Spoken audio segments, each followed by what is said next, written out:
高超。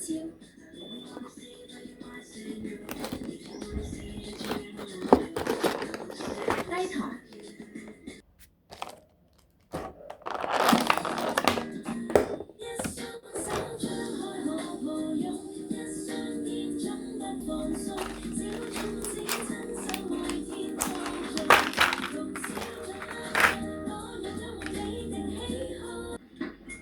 Anita，個小姐打嚟問啊，份合約幾時搞掂可以簽得啊？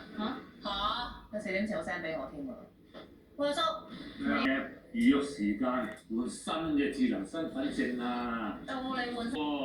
嚟緊咧係輪到6869年出世嗰啲人換證㗎，我仲諗住大哥一齊去添，原來都未到。不過5歲嘅親友一齊換喎，等我都提阿爸上網預約時間先，唔係佢盲衝衝自己直接去咗換證中心就弊啦。記得要預填表格啊！大人仔，睇你幾時到期換證啊？你叫埋我啊，可以帶2個65歲去㗎嘛。好，冇問題。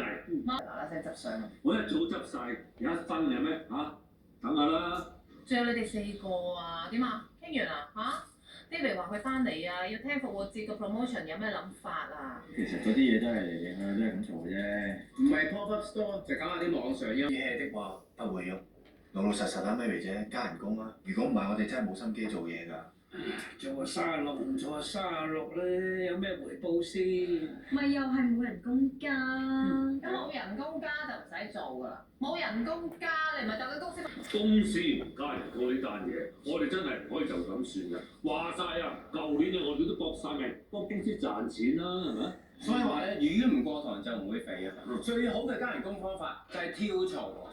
跳槽，個都就嚟退休啦，跳樓啊有份。校叔你可唔可以講重點啊？係咩方法咧？話說啊，幾年前咧有一個大嘅機構，好似